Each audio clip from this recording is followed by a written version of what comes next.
নিচে হলো পানি, পানির উপরে জমিন, জমিনের উপরে আসমান, এই আসমানের উপরে একেবারে উপরে গিয়ে সীমান্তের বড়ই গাছ, এর উপরে হলো জান্নাত। এই জান্নাতের উপরে আবার কত ফাঁকা ফাঁকা জায়গা, এর উপরে আল্লাহ পাক মহাসমুদ্র বানাইছেন। ওই মহাসমুদ্রের উপরে আল্লাহ তার আরশে আযীমকে রাখছেন। এই আরশে আযীমের উপরে আল্লাহ পাক তার কুরসিকে বসেছেন। তো আল্লাহ পাক বলেন, হুয়াল্লাযী খালাকাস সামাওয়াতি ওয়াল আরদা ফি সিত্তাতি আইয়াম ওয়া কানা আরশুহু আলাল মা লিয়াবলুয়াকুম আইয়ুকুম আহসানু আমালা। পুরো কায়নাত, এই যা কিছু সৃষ্টি, এ কেন? এর কারণ হলো যে আমি আল্লাহ পরীক্ষা করতে চাই তোমাদের মধ্যে আহসানে আমল করনে ওয়ালাকে। আহসানে আমল এটা হলো আরবির এক পরিভাষা, আর এক পরিভাষা হলো আকসারে আমল। আকসারে আমল অধিক পরিমাণ আমল, আহসানে আমল সুন্দর আমল, অতি সুন্দর আমল। আকসারে আমল কাকে বলে? পরিমাণ অনেক, বিনিময় অল্প, ফলাফল। আহসানে আমল কাকে বলে? আহসানে আমল বলা হয় যে পরিমাণ তো সামান্য, কিন্তু এর সৌন্দর্যের কারণে এর বিনিময় অনেক হয়ে যায়, এটাকে বলে আহসান। এজন্য আমরা দেখতে পাই হাদিসে পাকে জনাব মুহাম্মদ রাসূলুল্লাহ সাল্লাল্লাহু আলাইহি ওয়াসাল্লাম ইরশাদ ফরমান, লাউ আন্না আহাদাকুম আনফাকা মিসলা উহুদিন যাহাবান মা বালাগা মুদ্দা আহাদিহিম ওয়ালা নাসীফা। উম্মতকে লক্ষ্য করে বলতেছেন, লা তাসুব্বু আসহাবি, আমার সাহাবীদের ব্যাপারে তোমরা অশোভন উক্তি করো। আরবিতে একটাকে বলে শাতম, শাত মানে গালাগাল। গালাগাল কাকে বলে আপনারা জানেন, এর ব্যাখ্যা দেওয়ার দরকার নেই। আর একটা হলো অশোভন উক্তি। এই কথাটা এর ব্যাপারে সাজে না, তার সামনে এই কথা বলা উচিত না, এই এমন কথাকে বলে হলো সাব্বুল আরবিতে। আর সাতমুন হলো কাঁচা কথা, কাঁচা কথা যেটাকে আমরা বলি, এটাকে আরবিতে বলে সাতমুন। তো আল্লাহ পাক, আল্লাহ পাকের হাবিব তিনি বলতেছেন, লা তাসুব্বু আসহাব, তোমরা আমার সাহাবীদের ব্যাপারে অশোভন উক্তি করো। কেন? কারণ কি?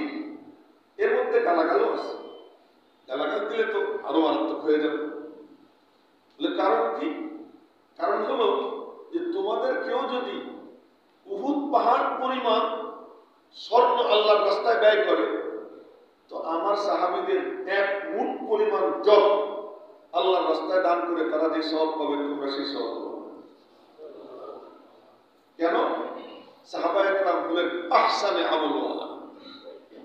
তাদের যে নিয়ত, তাদের যে ইখলাস, তারা যেভাবে মনটাকে গঠন করেছেন নবীজির সোহবতে থেকে, ওই নিয়ত করতে সময় তাদের যে কলবের হাল, তোমরা সারা জীবন চেষ্টা করেও তার ধারে কাছে আসবে না। সুতরাং তাদেরকে গালাগাল, তাদের সম্পর্কে অশোভন উক্তি তোমরা করো না। তো আল্লাহ পাক রব্বুল আলামিন বলেন যে আমি এই পুরো কায়নাতকে সৃষ্টি করেছি কেন? পরীক্ষা করতে চাই তোমাদের মধ্যে আহসানে আমল ওয়ালাকে। এবারে আমরা একটা জরিপ চালাই, জরিপটা হলো কি, যে আমল কাদের সুন্দর আর কাদের আমল অধিক, এটা একটু আমরা জরিপ চালাই। আপনারা দেখবেন আমেরিকার, ইউরোপ আমেরিকার এক এক শিল্পপতি কোটি কোটি ডলার না শত শত কোটি ডলার, শত শত কোটি ডলার, হাজার হাজার কোটি ডলার তারা ব্যয় করতেছে জনকল্যাণমূলক কাজে। এদের আমলের পরিমাণ অনেক বেশি। আর আমাদের একজন রিক্সাওয়ালা, সে রিক্সা চালাইয়া কষ্টে কষ্টে কিছু পয়সা উপার্জন করছে, ওই পয়সাটা ঘাইনা রাখছে কোমরে, মানে ঘামে ভিজে গেছে, আর ওর 2টা টাকা সে মসজিদের দান বাক্সে রাখছে। ওই যে হাজার হাজার কোটি ডলার ব্যয় করলো, এটা হলো অধিক। আর এই যে 2টা টাকা মসজিদের দান বাক্সে রাখলো অথবা কোনো একজন মিসকিনের হাতে দিল, এটা হলো আহসানে আমল। ওর হাজার হাজার কোটি ডলার এর 2 টাকা পরিমাণ পর্যন্ত বুঝতে পারবে। কেন? সে তার কলমটাকে গঠন করছে কি দিয়া? লা ইলাহা ইল্লাল্লাহ। সে করতেছে কার জন্য? আল্লাহর জন্য। আচ্ছা, এবার আসেন আর একটু উপরের দিকে উঠি।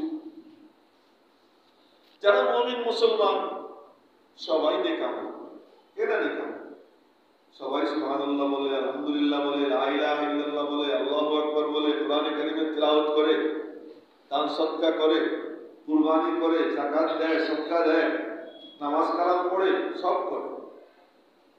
কিন্তু এর মধ্যে 2 শ্রেণী। এক শ্রেণী যারা মূর্খ, আর এক শ্রেণী যারা আলেম। দেখেন, আলেম বলতে কাকে বুঝায়? সে আছে তার হাদিস সব মুখস্থ,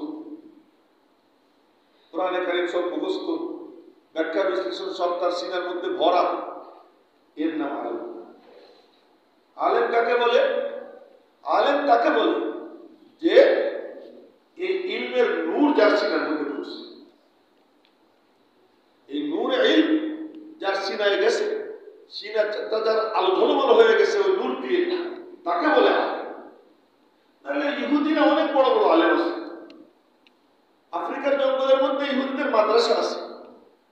তারা এর উপরে ইহুদিদেরকে বড় বড় আলেম বানায়, কেমনি ইসলামের ক্ষতি করা যায়, কোরআনে কারীমকে কেমনি ধ্বংস করা যায়, ওদেরকে তো আলেম বলা হয়। ওরা এটা দুর্বিসন্ধিমূলক শিখতেছে, এজন্য মুখস্থ করার নাম আলেম। এক সাহাবী নবীজির সোহবতে গেছেন মাত্র 5 মিনিট। এই 5 মিনিট থাকছে, ওই 5 মিনিটে নবীজির জুবান থেকে একটা আয়াতে কারিমা শুনছেন আর বলছেন, ইয়া রাসূলুল্লাহ দুল্লানি আলা আমাল ইদা আনা আমিলতুহু দাখালতুল জান্নাহ। হে আল্লাহর রাসূল, আপনি আমাকে এমন একটা আমল বলে দেন যে আমলটা করলে আমি জান্নাতে যাইতে পারবো।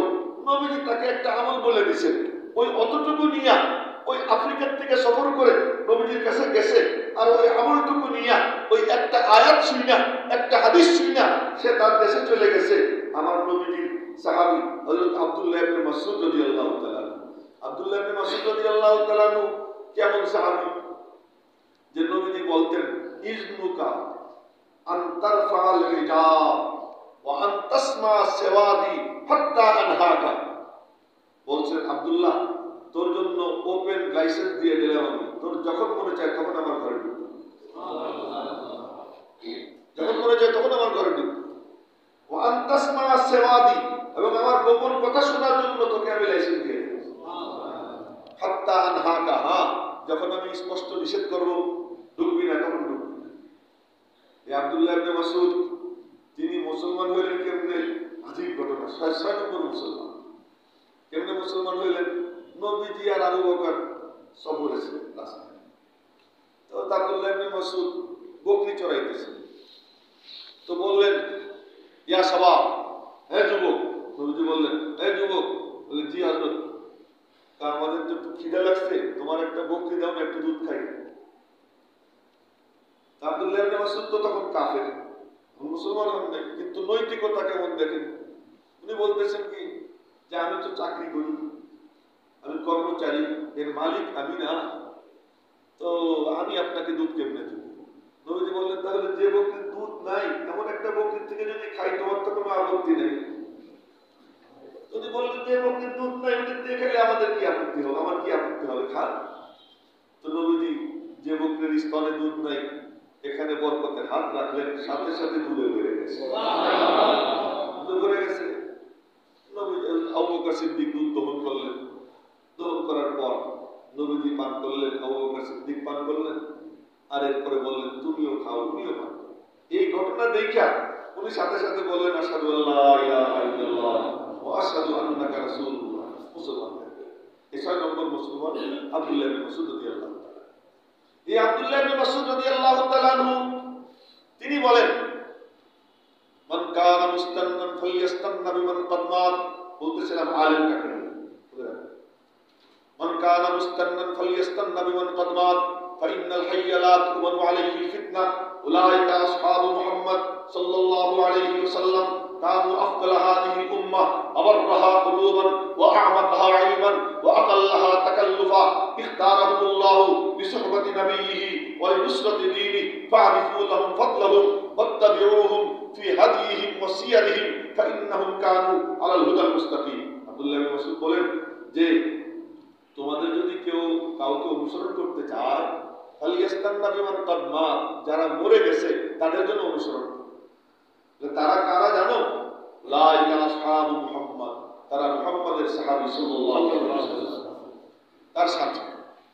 কানু আফদাল হাদিহিল উম্মাহ, এই উম্মতের সর্বশ্রেষ্ঠ তারা। আবার রাহা কুলুবান, অন্তরের দিক থেকে সাংঘাতিক নেককার। ওয়া আ'মাকাহা ইলমান, গভীর জ্ঞানের মালিক তারা, গভীর ইলমের মালিক। ওয়া আকাল্লাহা তাকাল্লুফা, সাদাসিধা। তারা কি সাদাসিধা, কোনো আয়রন টায়রন নেই, কোনো বানাওয়াট নেই, এমনি কথা বলতেছেন। আমার এখন আমি আপনাদের সামনে একটা কথা বলবো, এইভাবে যে আয়রন করা, এই সমস্ত বানাওয়াট করা এ ছিল না। সাদামাটা ভাবে কথা বলতেন, সাদামাটা চলতেন, সাদাসিধা জীবনযাপন ছিল। আকাল্লাহা তাকাল্লুফা। এরপরে বলেন তারা কারা জানো? ইখতারাহুমুল্লাহ, আল্লাহ তাদেরকে বেছে নিয়েছে।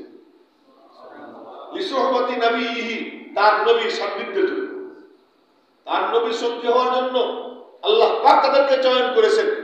ওয়া লিনুসরাতি দীনিহি, এবং তার দ্বীনের নুসরতের জন্য আল্লাহ তাদেরকে বেছে নিয়েছেন। ফারিফু লাহুম ফাদলাহুম, তোমরা তাদের ফজিলত, তাদের মর্যাদা অন্তর দিয়ে উপলব্ধি করো, ভালো করে বুঝে নাও। বলার মাকসাদ যে ওই সাহাবী ছিলেন মাত্র 5 মিনিট, ছিলেন মাত্র 10 মিনিট সহবতে, ছিলেন মাত্র একদিন সহবতে। ওই একদিন সহবতে যে ইলম পাইছেন, সারা দুনিয়ার আলেম যদি পাঠা হয় ওই সাহাবীর সমান হবে। কেন? সহবতে নববীতে যে নূরে নবুয়ত পাইছে, ওই সান্নিধ্যে যেই আলো পাইছে, ওই আলো সে কোথায় পাবে? ইমাম বুখারী কোথায় পাবে? ইমাম আবু হানিফা কোথায় পাবে? ইমাম শাফিঈ কোথায় পাবে? ওরকম সারা দুনিয়া সব ইমাম, সব মুহাদ্দিস মুফাসসির যদি বাটা হয় তো এক সাহাবীর সমান হবে না। এই বলতেছিলাম যে মূর্খরাও আমল করে আর আলেমরাও আমল করে। তো হাজার হাজার মূর্খের আমল মিলা একজন আলেমের আমল পর্যন্ত বুঝতে পারবে না। কেন? তার যে কলবের হাল, তার যে নিয়ত। এখন এই যারা এখানে আপনারা আছেন, আপনারা কোনো আল্লাহওয়ালার সোহবত পাইছেন, কোন বুজুর্গের সোহবত পাইছেন, তার কাছে গেছেন, তার সান্নিধ্যে গেছেন, ওখানেও 2-4 হাদিস শুনছেন, শোনার পরে যার সিনার মধ্যে ওই নূর এসে যাবে, আল্লাহ পাক তাকেও আলেমের মর্যাদা দেবেন। শুধু কিতাব মুখস্থ করলে সে আলেম হবে এমনটা। তো এই জন্য বলতেছিলাম, এবার আমরা একটু উপরে উঠি, আলেমদের থেকে উপরে উঠি। এবার যাই সাহাবায়ে কেরাম আর এমনি মুহাদ্দিস মুফাসসির পীর আউলিয়া বুজুর্গ সব মিললেও আবু হুরায়রার 1-2 রাকাত নামাজের সমান হবে না। এত দামি কেন? তার ওই গভীরতা। এই কারণে তার আমলটা কি আহসানে আমল। যে কথাটা বোঝানোর জন্য এত লম্বা কথা বলতেছি, আহসানে আমল। আচ্ছা, এবার চলেন আর একটু উপরে, একটু উপরে দেখি। হযরত নূহ আলাইহিস সালাম দাওয়াত দিয়েছেন 950 বছর। কত বছর? 950 বছরের কথা কোরআন শরীফে আসছে যে 50 আলফা সানাতিন, আরে আলফা সানাতিন ইল্লা 50 আমা, 1000 বছর 50 বছর কম। আল্লাহ পাক এই ভাষায় বলছেন। 950 তা বলেন, বলছেন আলফা সানাতিন ইল্লা 50 আমা, 50 বছর কম 1000 বছর নূহ দ্বীনের দাওয়াত দিয়েছেন। 950 বছর দাওয়াত দিয়েছেন। যখন কিস্তিতে চড়লেন তখন মোট কয়জন ছিল জানেন তো? 85 জন।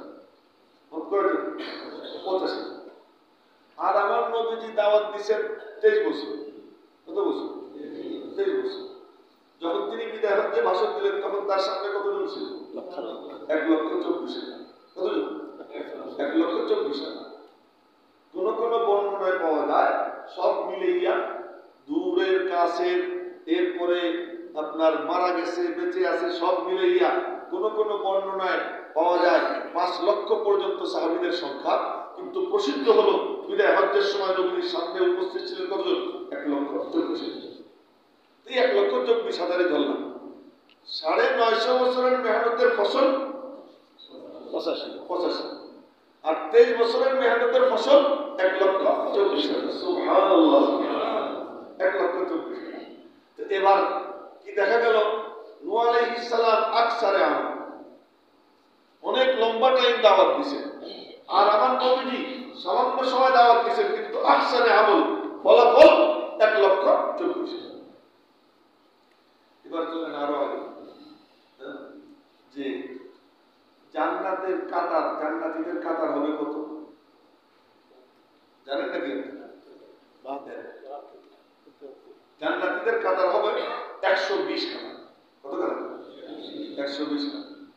এই 120 কাতার জান্নাতীদের মধ্যে আমার নবীজির কাতার কয়টা? আমার নবীজির কাতার হলো 80। জোরে বলা যায় না সুবহানাল্লাহ? আমার নবীজির উম্মতের কাতার কত? 80।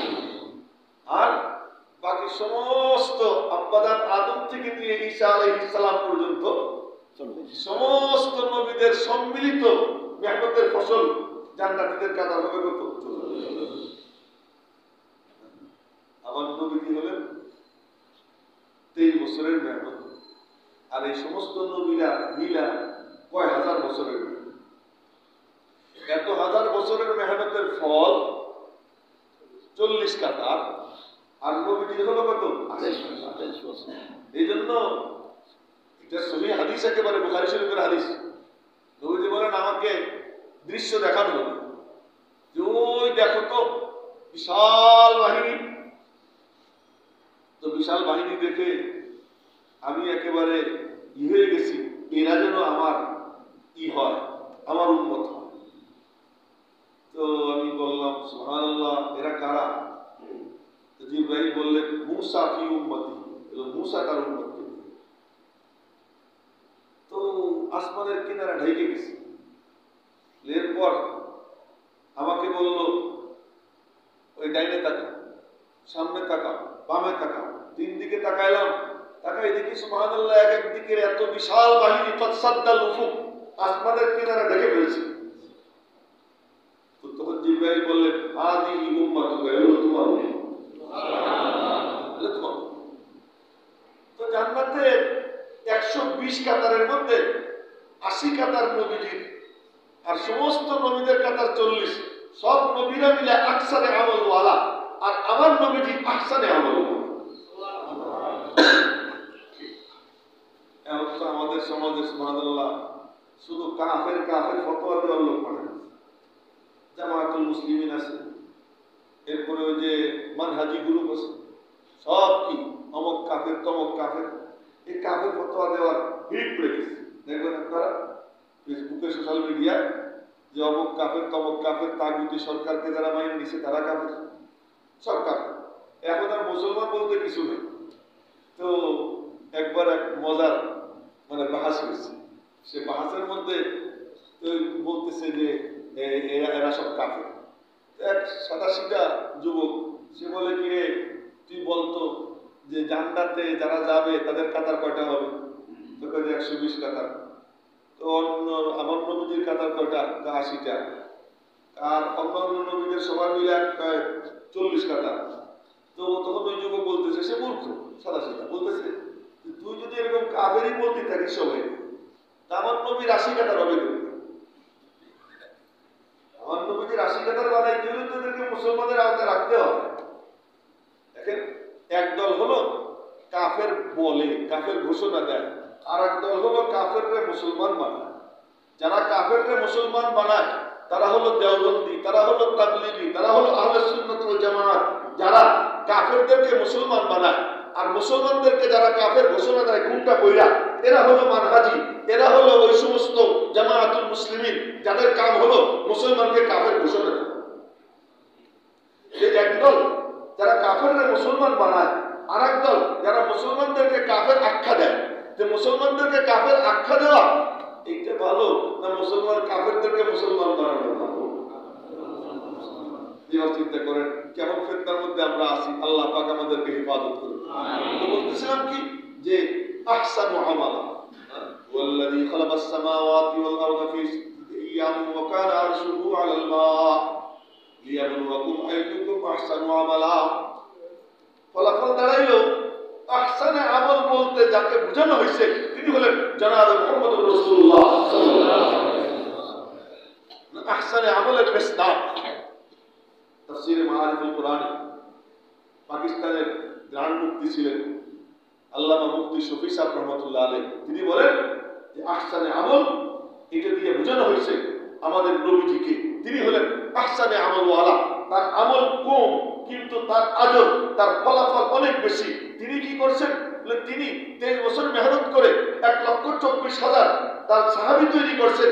আল্লাহ পাকের পক্ষ থেকে বলা হয়, মাহবুব আমার পক্ষ থেকে আমার দূতের সংখ্যা যেমন 1,24,000, তোমার পক্ষ থেকে তোমার দূতের সংখ্যা আমি 1,24,000 বানিয়ে দেব। সুবহানাল্লাহ। এখানে 1,24,000, ওখানে 1,24,000। আল্লাহর কাছ থেকে কোনো কিছু হয় না, মানুষের কাছে পৌঁছানোর যে দূত তার নাম নবী, আর নবীর থেকে কোনো কিছু নিয়া উম্মতের কাছে পৌঁছানোর যে দূত ওই দূতের নাম হলো কি সাহাবী। সুতরাং আমার নবীজির পরে আর কোনো নবী আসবে না, সুতরাং নবীর পরে কোনো সাহাবীও কি আর আসবে না। তো নবীজি দুনিয়াতে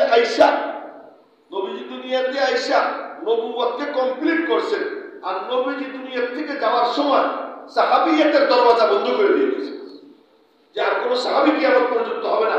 সাহাবী তাকে বলে যে নবীর পক্ষ থেকে কি হয়, উম্মতের কাছে দাওয়াত দেওয়ার জন্য দূত হিসেবে আল্লাহর পক্ষ থেকে নির্বাচিত হয়, আর কি বলা হয় সাহাবী। এবার আমরা বুঝতে পারলাম পুরো কায়নাত বানানোর যে অস্তিত্ব লাভ করলো এর কারণ আল্লাহ পাক যেটা দিয়েছেন, দেওয়ার কারণ কে? জনাব মুহাম্মদুর রাসূলুল্লাহ সাল্লাল্লাহু আলাইহি ওয়াসাল্লাম। এখন দুনিয়াটা আসমান ও জমিন আরশ কুরসি লৌহ কলম একেবারে আল্লাহ পাক নিজে বলতেছেন হুয়াল্লাযী খালাকাস সামাওয়াতি ওয়াল আরদা ফি সিত্তাতি আইয়ামিন ওয়া কানা আরশুহু আলাল মা। বলে আরশ বলো, কুরসি বলো, লৌহ কলম যা কিছু বলো, জান্নাত জাহান্নাম যা কিছু বলো, আসমান বলো, জমিন বলো, মহাসমুদ্র এটা আরশে আজিমের নিচে আর মহাসমুদ্র এটা জমিনের নিচে। মেরে মুহতারাম ভাইও কিছু সমুদ্র আমরা চোখ দিয়ে দেখি না, চোখ দিয়ে দেখি, যেটা দুনিয়াতে আমাদের বঙ্গোপসাগর দেখি, আটলান্টিক মহাসাগর দেখি, আরব সাগর দেখি, অমুক সাগর তমুক সাগর, এটা চোখ দিয়ে আমরা দেখি। এই দেখা একটা হলো দেখা, দেখে যেটা বিশ্বাস করা হয় ওইটার নাম ঈমান না। ঈমান ওইটাকে বলে এটাকে না দেখা নবীজির কথা বিশ্বাস করা হয়। বলে আমরা জানি না যে কোথায় আছে এই আসমানের উপরে আরশে আজিমের নিচে যে সমুদ্র, এই সমুদ্র আমরা দেখিনি, কিন্তু মুহাম্মদুর রাসূলুল্লাহ সাল্লাল্লাহু আলাইহি ওয়াসাল্লাম আল্লাহর পক্ষ থেকে কোরআনে কারীম পাইছেন, ওই কোরআনে কারীম আমাদের সামনে পেশ করছেন, এর উপরে আমরা ঈমান আনছি। হ্যাঁ, ওখানেও সমুদ্র আছে, এটার নাম হলো কি ঈমান। এই সব কিছু আল্লাহ পাক বলেন আমি বানাইছি কেন? লিয়াবলুয়াকুম আইয়ুকুম আহসানু আমালা। আমি দেখতে চাই তোমাদের মধ্যে আহসানে আমল ওয়ালাকে। এখন বলতে পারি আমরা পুরো কায়নাতের উজুদ, পুরো কায়নাতের অস্তিত্ব এটা নবীজির কারণে। সুবহানাল্লাহ, পুরো কায়নাতের অস্তিত্ব নবীজির কারণে। আচ্ছা, কুল কায়নাত আল্লাহ বানাইছেন কেন? লিয়াবলুয়াকুম আইয়ুকুম আহসানু আমালা। তোমাদের মধ্যে সবচেয়ে উত্তম আমল করেন ওয়ালাকে। আর কোনো সন্দেহ নেই যে এই আব্বাজান আদম থেকে নিয়ে কিয়ামত পর্যন্ত সকলের মধ্যে সবচেয়ে উত্তম আমল ওয়ালা জনাব মুহাম্মদুর রাসূলুল্লাহ সাল্লাল্লাহু আলাইহি ওয়াসাল্লাম। একটা হলো কায়নাতের উজুদ, অস্তিত্ব লাভ করা। তো অস্তিত্ব লাভ করাকে আরবিতে বলে আতা। আতায়ে কায়নাতের কারণ কে? মুহাম্মদুর রাসূলুল্লাহ সাল্লাল্লাহু আলাইহি ওয়াসাল্লাম। আমার কথা কি আপনারা বুঝতে পারতেছেন? পুরো কায়নাতের অস্তিত্ব লাভের কারণ কে? জনাব মুহাম্মদুর রাসূলুল্লাহ সাল্লাল্লাহু আলাইহি ওয়াসাল্লাম। এখন এই কায়নাত টিকে আছে, এই কায়নাত টিকে আছে। কওমে লূত ধ্বংস হয়ে গেছে, কওমে শুআয়ব ধ্বংস হয়ে গেছে, কওমে সামুদ ধ্বংস হয়ে গেছে। একটার পর একটা নবীর কওমের ইতিহাস, নবীদের কওমের ইতিহাস কোরআনে কারীমে বিস্তারিত বিবরণ। কওমে শুআয়ব ধ্বংস, কওমে আদ ধ্বংস, কওমে সামুদ ধ্বংস, কওমে নূহ ধ্বংস, সব ধ্বংস হয়ে গেছে। কিন্তু আমার নবীদের উম্মত ধ্বংস হয় না। নবীদের উম্মত কি হয় না? ধ্বংস হয়। এটা কি? নড়ে, গুতে খায়, কাইট হয়ে পড়ে, হাঁটুটাটু ভেঙে যায়, ব্যান্ডেজ করে, আবার সোজা হয়ে দাঁড়িয়ে যায়, কিন্তু কি হয় না? ধ্বংস হয় না। কেউ ধ্বংস করতে পারে না। কেন পারে না? কারণটা কি? আল্লাহ পাক বলেন, ওমা কানা আল্লাহু লিউআযযিবাহুম ওয়া আনতা ফীহিম ওমা কানা আল্লাহু মুআযযিবাহুম ওয়া হুম ইস্তাগফিরুন। এই আয়াত নাযিল হইল তার কারণ কি? আয়াত নাযিল হওয়ার কারণ, মক্কার কাফেররা, মুশরিকরা তারা খানায় কাবার গিলাফ ধরছে। খানায় কাবার গিলাফ ধরে বলে কি? কোরআনে কারীমের আয়াত। খানায় কাবার গিলাফ ধরে বলতেছে, আল্লাহুম্মা ইন কানা হাযা হুয়াল হাক্কু মিন ইনদিক ফাআমতির আলাইনা হিজারাতাম মিনাস সামা আও ইতিনা বিআযাবিন আলীম। আল্লাহ যদি মুহাম্মাদের দ্বীন সত্য হয়, সাল্লাল্লাহু আলাইহি ওয়াসাল্লাম, তার দ্বীন যদি সত্য হয়, তোমার পক্ষ থেকে হয়ে থাকে, ফাআমতির আলাইনা হিজারাতাম মিনাস সামা, তাহলে আসমান থেকে আমাদের উপরে পাথরের বৃষ্টি বর্ষণ করো, আমি ইতিনা বিআযাবিন আলীম, অথবা বেদনাদায়ক শাস্তি তুমি আমাদেরকে দাও। আল্লাহ পাকের কাছে ফরিয়াদ করছে। তো তারা খানায় কাবার গিলাফ ধরে দোয়া করছে। আর খানায় কাবার গিলাফ ধরে দোয়া করলে দোয়া কবুল হয়। দোয়া কি হয়? কবুল হয়। মুশরিকদের দোয়াও বহু কবুল হয়েছে। যখন আব্রাহা রওনা দিছে হস্তি বাহিনী নিয়ে, তো খাজা আব্দুল মুত্তালিবের কাছে সংবাদ গেছে যে ওরা আসতেছে হস্তি বাহিনী নিয়ে। এর মধ্যে সংবাদ আসছে যে 200 উট খাজা আব্দুল মুত্তালিব এবং তার দল বলেন 200 উট এটা ধরে নিয়ে গেছে। তো উট তো তাদের একমাত্র সম্বল, এইটাই ট্রাক, এইটাই আপনার প্রাইভেট কার, এইটাই তাদের মরুভূমির একমাত্র যানবাহন। তো এ না হলে তারা বাঁচবে কেমনি? খাজা আব্দুল মুত্তালিব সোজা আব্রাহার কাছে গেছে। আব্রাহা খাজা আব্দুল মুত্তালিবকে দেখার পরে খাজা আব্দুল মুত্তালিবের চেহারায় নূরে নবুয়ত ছিল। নবীজি যে নূর, এটা তার কপালে ছিল। খাজা আব্দুল মুত্তালিবের চেহারা দেখা, এটা দেখা সে সাথে সাথে হয়ে গেছে, মানে সিংহাসন থেকে নাইমা নিচে এসে বসছে। নিচে এসে বসছে। দুইজন পাশাপাশি বসে বলতেছে, কেন আসছেন? আসছি আমার গরিব মানুষ সবাই, তাদের উটগুলো আপনি নিয়ে আসছেন, উটগুলো দিয়ে তো উট নিতে আসছেন, আমরা যে আপনাদের ক্ষুধার ঘর জ্বালাই দিতে আসছি, এই ব্যাপারে কিছু বলবেন না? না, এটা ব্যাপারে আমি কিছু বলবো না। কেন? আনা রব্বুল ইবিল, আনা রব্বুল ইবিল, আমি হলাম উটের মালিক। ওয়ালিল বাইতি রব্বুন ইয়ামনাউহা, আর বাইতুল্লাহর একজন রব আছে, ওই রব বাইতুল্লাহর ইবাদত করবে। আমার উট দিয়ে দিছে, উট দিয়ে দিছে। উনি উট নিয়ে চলে আসছে। আইসা সবাই বলছেন ঘর থেকে বের হও, বের হইয়া যাও জাবালে আমি কুবা এসে বসো। জাবালে আমি কুবা এসে নিচে পড়ে। তার আগে বলছে আসো খানায় কাবার সামনে। খানায় কাবার সামনে এসে হযরত রাসূলের কাছে গিয়ে দাঁড়াইয়া দুই হাত উঁচা করে বলতেছে, আল্লাহ তোমার ঘরে তুমি ইবাদত করো, আমাদের কাছে ইবাদত করার সামান নেই। এই দোয়া করে জাবালে আমি কুবা এসে গিয়ে বসে রয়েছি দৃশ্য দেখার জন্য। এরপরে তো যা হবার হইল, আলাম তারা কাইফা ফাআলা রাব্বুকা বিআসহাবিল ফিল আলাম ইয়াজআল কাইদাহুম ফি তাদলিল ওয়া আরসালা আলাইহিম তায়রান আবাবিল। এটা মুশরিকদের দোয়া, মুশরিকদের দোয়া। মুশরিকদের জানা আছে যে খানায় কাবার গিলাফ ধরে দোয়া করলে দোয়া কবুল হয়। তো এবার গিয়ে খানায় কাবার গিলাফ ধরছে, গিলাফ ধরে দোয়া করতেছে, আল্লাহুম্মা ইন কানা হাযা হুয়াল হাক্কু মিন ইনদিক ফাআমতির আলাইনা হিজারাতাম মিনাস সামা আও ইতিনা বিআযাবিন আলীম। আল্লাহ যদি মুহাম্মাদের দ্বীন সত্য হয়, তোমার পক্ষ থেকে হয়ে থাকে সাল্লাল্লাহু আলাইহি ওয়াসাল্লাম, তাহলে আসমান থেকে আমাদের উপরে পাথরের বৃষ্টি বর্ষণ করো। ওরা জানে আল্লাহর আযাবের সিস্টেম কি। আল্লাহ পাক পাথরের বৃষ্টি বর্ষণ করে আগের কওমকে ধ্বংস করছে, এজন্য ওইটা উল্লেখ করছে। তাহলে আমাদের উপর পাথরের বৃষ্টি দিয়ে দাও। কত বড় বেপরোয়া চিন্তা যে আমরা যদি এই দিন সত্য হয় তাহলে পাথরের বৃষ্টি দাও, অথবা আমাদেরকে শাস্তি দাও। এখন দোয়া করছে কিন্তু বৃষ্টিও হয় না, শাস্তিও হয় না। তখন বলে কি, এই দেখো যদি তোমার দিন সত্য হইতো তাহলে আযাব আসতো। আযাব তো আসে নাই, বোঝা গেল তোমার দিন সত্য। তোমার দিন যদি সত্য হইতো তো আমাদের উপর আযাব আসতো। খানা খাবার দিলাম জন্য আমরা দোয়া করছি।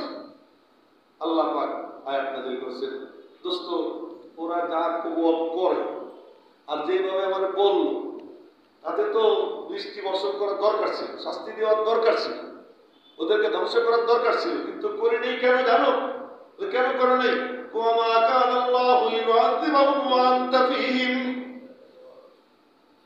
কেমনে ধ্বংস করি? তুমি যে তাদের মধ্যে বিদ্যমান, তোমার বুজুর্গ তাদের মধ্যে আছে, তো তুমি যে আসো তাদের মধ্যে, এই অবস্থা আমি কেমনে ধ্বংস করি? তুমি যতক্ষণ আসো ততক্ষণ আমি ধ্বংস করতে পারবো না। এই দোয়া কবুল করা যাবে না। তুমি উপস্থিত থাকা অবস্থায়, তুমি বিদ্যমান থাকা অবস্থায় আমি আযাব নাযিল করব না। ওমা কানাল্লাহু লিউআযিবাহুম ওয়া আনতা ফীহিম, তুমি এর মধ্যে আসো। প্রশ্নকারী প্রশ্ন করবে, মক্কা শরীফ থেকে যখন নবীজি মদিনা শরীফ চলে আসেন, এখন তো দেওয়া যায়, দোয়া তো করছে, নবীজি চলে আসছেন, চলে আসার পরে তো পাক্কা কয়টা বছর ধরতে গেলে 8 বছর। মক্কা বিজয় হয়েছে 8ম হিজরিতে, হ্যাঁ, 8ম হিজরিতে মক্কা বিজয় হয়েছে। এই মক্কা বিজয় পর্যন্ত তো সমানে তারা ষড়যন্ত্র করতেছে, যুদ্ধের পরে যুদ্ধ করতেছে, তখন দিল না। তো আল্লাহ পাকের পক্ষ থেকে বলা হয়, আমার দোস্ত কি শুধু মক্কা শরীফের নবী? শুধু মক্কা শরীফের নবী নবী, মনে রাখবেন, নবী যে অঞ্চলের নবী, ওই অঞ্চলে থাকা অবস্থায়, ওই এরিয়ায় থাকা অবস্থায়, ওই এরিয়ায় আল্লাহ পাক কখনো আযাব নাযিল করেন না, যতক্ষণ পর্যন্ত নবী ওখানে আছে। সোয়েবকে আল্লাহ ধ্বংস করছেন, এরিয়া থেকে ওনাকে বের করে নিয়ে গেছে। নূহ আলাইহিস সালামকে কওমকে আল্লাহ ধ্বংস করেছেন কখন? ওয়াস্তাওয়াত আলাল জুদি, জুদি পাহাড় পর্যন্ত আল্লাহ নিয়ে গেছেন নূহ আলাইহিস সালাম। কোরআনে কারীমে জুদি পাহাড় পর্যন্ত নিয়ে গেছেন, সীমানার বাইরে নিয়ে গেছেন, তারপরে আযাব নাযিল করছেন। যতক্ষণ পর্যন্ত নবী তার নবুয়তের অঞ্চলের দায়রার মধ্যে, ওই এরিয়ার মধ্যে থাকে, আল্লাহ পাকের হায়া যে আমার নবী যতক্ষণ আছে ততক্ষণ আযাব নাযিল করবে না। নবীর সাথে আমাদের নবীর নবুয়তের দায়রা, তার সীমানা কতটুকু? এই আমাদের নবীর নবুয়তের দায়রা, তার সীমানা কতটুকু? মক্কা শরীফের নবী, শুধু মদিনা শরীফের নবী, আরবের নবী, সিরিয়ার নবী। আরে আমার নবীজি কোন জায়গার নবী? জমিনের নবী, আসমানের নবী, আরশে আযীমের নবী। সুবহানাল্লাহ, সুবহানাল্লাহ। হ্যাঁ, আরশ থেকে ফরশ পর্যন্ত, জমিন থেকে আসমান পর্যন্ত, মসজিদ থেকে মাগরিব, শিমাল থেকে জুনুব, বাররা বাহার, আরশে আযীমের উপরে যত মখলুক আছে, কুল কায়নাত, এই কুল কায়নাতের সৃষ্টি হয়েছে আমার নবীর কারণে। সুতরাং কুল কায়নাতের নবী তিনি, যখন কুল কায়নাতের নবী তিনি, অতএব তার উম্মত কখনো ধ্বংস হতে পারে না। মা কানা আল্লাহু লিউআযিবাহুম ওয়া আনতা ফীহিম ওয়া মা কানা আল্লাহু মুআযিবাহুম ওয়া হুম ইস্তাগফিরুন। ফলাফল এই বের হলো, কায়নাতের উজুদ, পুরো কায়নাতের অস্তিত্ব নবীজির কারণে টিকে আছে, তাও নবীজির কারণে, ধ্বংস হইতেছে না তাও নবীজির কারণে। তাহলে যে পরিমাণ দুর্নীতি আমরা করি না, সুবহানাল্লাহ, যে পরিমাণ দুর্নীতির মহা উৎসব চলে, জুলুমের মহা উৎসব চলে, দিন দিন মানে শুধু গরিবের পকেট মাইরা মাইরা বড় লোকের পকেট ভারী করা হয়। আমরা 1 টাকার কথা বলবো, 15 টাকা দেওয়া, 15 পয়সা দেওয়া লাগবে, আরো বেশি দেওয়া লাগে, আরো কি করা লাগে, বেশি দেওয়া লাগে। আমরা গরিব মানুষ, হোটেলে খাবো 100 টাকা, সেখানে দেওয়া লাগবে কত? 115 টাকা। আর সুবহানাল্লাহ, এরপরে আবার অ্যাওয়ার্ড নেয় কে? ওই শিল্পপতি। শিল্পপতি অ্যাওয়ার্ড দিচ্ছে কি, যে আমি এবার এত ভ্যাট দিছি, তোমার বাপের ঘরের থেকে এই ভ্যাট দিছি। এই ভ্যাট যদি অ্যাওয়ার্ড পায়, পাবে হলো ভোক্তা। তুই কেমন অ্যাওয়ার্ড পাবি? তুই কি করছিস? তুই তো গরিবের পকেট থেকে শোষণ করে করে নিয়ে তারপরে সরকারের কোষাগারে তুই দিলি, তুই কিসের অ্যাওয়ার্ড? অর্থ পাবে এই গরিব দুঃখী জনগণ, যারা ভোগ করতেছে, তারা ধনী ধনী হচ্ছে, গরিবকে আরো কেমনে শোষণ করা যায় চলছে। জুলুমের পরে জুলুম, দুর্নীতির পরে দুর্নীতি, ঘুষের পরে ঘুষ, সুদের পরে সুদ, আর কি অবস্থা! এরপরে বহাল তবিয়তে সবাই আছে। ব্যাপক আযাব দিয়ে ধ্বংস হয় না, কেন হয় না? আল্লাহ পাক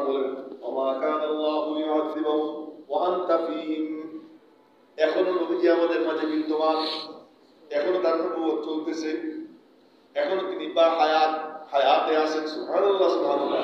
এখন তিনি বা হায়াত, কবর মুবারকে তিনি জিন্দা। এটা আমাদের আকীদা, আমাদের আকীদা। কবর মুবারকে তিনি জিন্দা। শুধু স্থান পরিবর্তনের জন্য সাময়িকভাবে আল্লাহ পাক তাকে মৃত্যুর স্বাদ চাখাইয়া কবর মুবারকে আল্লাহ পাক তাকে জিন্দা করেছে। শহীদ জিন্দা। শহীদ বড় না নবী বড়? বলেন না, নবী বড়। আল্লাহ পাক কোরআনে কারিমে বলেন, ওয়ালা তাকুলু লিমান ইউকতালু ফি সাবিলিল্লাহি আমওয়াত। আল্লাহর রাস্তায় যারা শাহাদাত বরণ করে তাদেরকে তোমরা আমওয়াত বলো না, তাদেরকে তোমরা মৃত্যু বলো না, বরং সে কি জিন্দা। তো শহীদ যদি জিন্দা হয় তো নবী তো শহীদের থেকে অনেক উপরে, শুধু উপরে না, কোনো তুলনা হয় না। এই জন্য আমাদের বিশ্বাস, আমাদের আকীদা, সমস্ত আহলুস সুন্নাত ওয়াল জামাতের আকীদা যে নবীজি কবর মুবারকে জিন্দা, এখনো তার নবুয়ত চলতেছে, অতএব এখনো তিনি আমাদের মাঝে বিদ্যমান। তাই বলি হযরত দারুল উলুম দেওবন্দের প্রতিষ্ঠাতা হুজ্জাতুল ইসলাম কাসিমুল উলুম ওয়াল খায়রাত কাসিম নানতুবী রাহমাতুল্লাহি আলাইহি তিনি বলতেছিলেন, কবর মুবারকের পাশে দাঁড়াইয়া, নবীজির কবর মুবারকের পাশে দাঁড়াইয়া তিনি কবিতা পড়তেছিলেন। ওই কবিতার এক লাইন, ফলক পে ঈসা ও ইদরিসে তো খায়র সহি, फलक पे ईसा व इदरीसे तो खैर सही, ज़मी पे जलवनुमा है मुहम्मद मुख्तार, फलक पे सब सही पर है न सानी अहमद, ज़मी पे कुछ न हो पर है मुहम्मदी सरकार। आसमाने ईसा व इदरीसा से था गुग्गा আমার কিছু আসে যায় না। আসমানে ঈসা আছেন, ইদ্রিস আছেন, তাতে আমার কিচ্ছু আসে যায় না। জমিন পে জালওয়ানুমা হ্যায় মুহাম্মদ মুখতার, জমিনে আলো বিকিরণ করতেছেন দো জাহানের বাদশা জনাবে মুহাম্মদুর রাসূলুল্লাহ সাল্লাল্লাহু আলাইহি ওয়াসাল্লাম। উম্মতের কাছে আছেন, তিনি উম্মতের কাছে আছেন, আমাদের মাঝে বিদ্যমান। কে ফলক পে সব সহি পর হ্যায় না সানি আহমদ, আসমানে সবাই আছেন কিন্তু দ্বিতীয় কোনো আহমদ নাই। জমিন পে কুছ না হো পর হ্যায় মুহাম্মদি সরকার, জমিনে যদি কিছুই না থাকে, কেউ না থাকে, আসেন লাখো কোটির উপরে ভারী জনাবে মুহাম্মদুর রাসূলুল্লাহ সাল্লাল্লাহু আলাইহি ওয়াসাল্লাম। ফলাফল কি দাঁড়াইল? দুইটা কথা। একটা কথা কি, যে পুরো কায়নাতের অস্তিত্বের কারণ মুহাম্মদুর রাসূলুল্লাহ সাল্লাল্লাহু আলাইহি ওয়াসাল্লাম, এবং টিকে আছে, টিকে থাকার কারণও মুহাম্মদুর রাসূলুল্লাহ সাল্লাল্লাহু আলাইহি ওয়াসাল্লাম। কথাটা কি বুঝতে পারছেন? তো অস্তিত্বের কারণও তিনি, আবার এখন টিকে আছে, যে টিকে থাকার কারণও তিনি। তাহলে আমরা কার জন্য করি? আমরা যদি কিছু করি কার জন্য করি? নেমুখ হারামেই কি সারা জীবন থেকে যাবো নেমুখ হারাম? যে সবার জন্য করি তার জন্য করি, সবার জন্য করব তার জন্য করব না। বাপের জন্য মায়া আছে, মার জন্য মায়া আছে, তার জন্য মায়া থাকবে না। সন্তানের প্রতি মমত্ববোধ থাকবে, তার প্রতি মমত্ববোধ থাকবে না। এ কেমন নেব খারাপ? আমাদের কাজ কি? জনাব মুহাম্মদুর রাসূলুল্লাহ সাল্লাল্লাহু আলাইহি ওয়াসাল্লামের সাথে নেব খালা দিতে। কোন ব্যাপারে? আমার উজুদ দরকার। উজুদ শব্দের অর্থ বুঝছেন? আমার অস্তিত্ব। আমার অস্তিত্ব কি? দরকার। আমার সবকিছু টিকে আছে কার কারণে? অতএব আমি তার গোলামি, এই সিদ্ধান্ত যে নিবে যে আমি তার গোলামি করব, আল্লাহ পাক রব্বুল আলামিন কিয়ামতের দিন ওই 80 কাতারের এক কাতারে তাকে দাঁড়াবে। সুবহানাল্লাহ। তার উম্মতের যে 80 কাতারের এক কাতারে তাকে দাঁড়াবে। অতএব মেরে মুহতারাম ভাই, আমরা আমাদের জিন্দেগি, আমাদের ব্যবসা বাণিজ্যে আমরা করছি কি? নবীজির এই মসজিদের মধ্যে আটকাইছি। নবীজির কোথায় নিয়ে আটকাইছি? মসজিদের মধ্যে আটকাইছি, মিলাদ মাহফিলের মধ্যে আটকাইছি। মিলাদ মাহফিলে একটু দুরূদ শরীফ পড়ো, একটু দোয়া খায় করো। দোকানের উদ্বোধন যেদিন করবো সেই দিন নবীজির একটু স্মরণ করবো, আল্লাহরে স্মরণ করবো। আসো হুজুর আসেন, একটু মিলাদ করে দেন, দোয়া করে দেন, বাস ওই। এরপরে যখন ব্যবসা শুরু করলাম, এখন আমার কি লাগবে? লোক লাগবে। তা না হলে সুদের উপরে। অথচ অথচ আমার নবীজি তিনি সুদ সম্পর্কে আল্লাহ পাক কোরআনে কারিমে যা বলছেন তো বলছেন। নবীজি বলতেছেন লানাল্লাহু আকিলার রিবা ওয়া মুকিলাহু ওয়া কাতিবাহু ওয়া শাহিদাইন। ঠিক লানাল্লাহু আকিলার রিবা, যে সুদ গ্রহণ করে, ও মুকিলাহু, যে সুদ দেয়, যে সুদ দেয়, যে সুদ খায়, ও কাতিবাহু, সুদ যে লেখালেখি করে।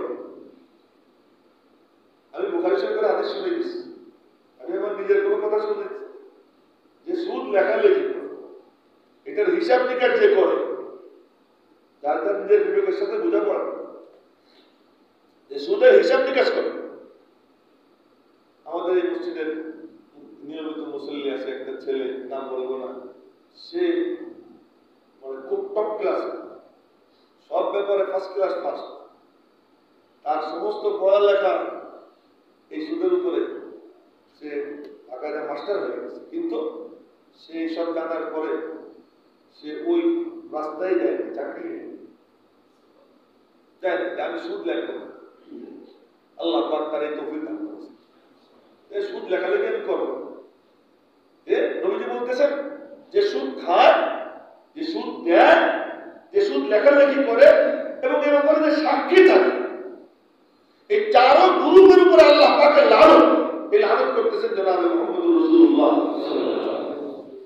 নবীজির নামাজ পায় আছে, তার কথা মানব না, তার নিচে কাপড় পরে, তার উপরে লানত। আমি নবীজির খুব আসে, কিন্তু প্যান্টের মাপ নিতে গেলেই টাকুর নিচে দিব, পাজামার মাপ নিতে গেলেই টাকুর নিচে দিব। ও ভাই, মোহাম্মত কাকে বলে?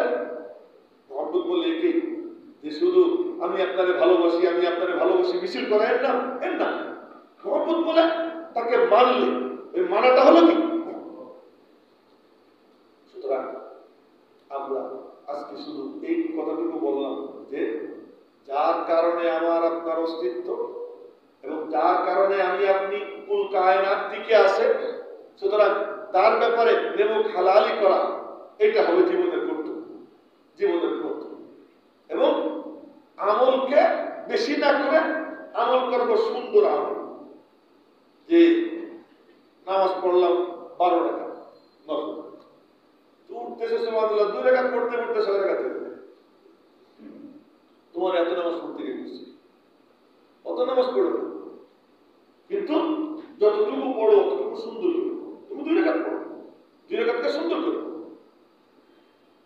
খুব ইহতিমামের সাথে পড়ো।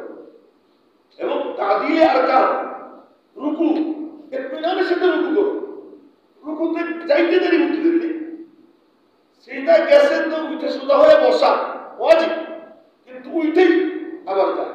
সোজা হয়ে বসা কাকে বলে এই সংখ্যাটাও আজ পর্যন্ত জানি না। সোজা হয়ে বসা কাকে বলে? যে বসবে, সমস্ত অঙ্গ প্রত্যঙ্গ ঢিল দিয়ে প্রত্যেকটা জোড়া তার আপন জায়গায় বসে যাবে, হাত্তা ইয়াউদা কুল্লা ফাকারিন ইলা মাকানিহি। প্রত্যেক জোড়া আপন আপন জায়গায় বসে যাবে, স্থির হয়ে যাবে। এরপরে হলো সোজা হওয়াটা কমপ্লিট হয়, সেটার থেকে উঠে আবার সেটা ও সোজা হবে না, ওর নামাজে হলো। বিক্ষিপ্ত 2-4টা কথা বললাম। আল্লাহ পাক রব্বুল আলামিন কথাগুলো আমাদের, আপনারা দান বাক্স চালাই দেন, কথাগুলো আমাদেরকে বুঝবার তৌফিক দান। কায়নাতের উজুদ এবং কায়নাতের বাকা, পুরো কায়নাতের অস্তিত্ব এবং এর টিকে থাকা, বাংলা তর্জমা করতেছে। পুরো কায়নাতের অস্তিত্ব এবং এর টিকে থাকা, এই দুইটার কারণ হলেন কে? জনাব মুহাম্মদ রাসূলুল্লাহ সাল্লাল্লাহু আলাইহি ওয়াসাল্লাম। সুতরাং তার উম্মত হিসেবে আমাদের কর্তব্য যে আমরা তার ব্যাপারে নেমক হালালের পরিচয় দেব, নেমক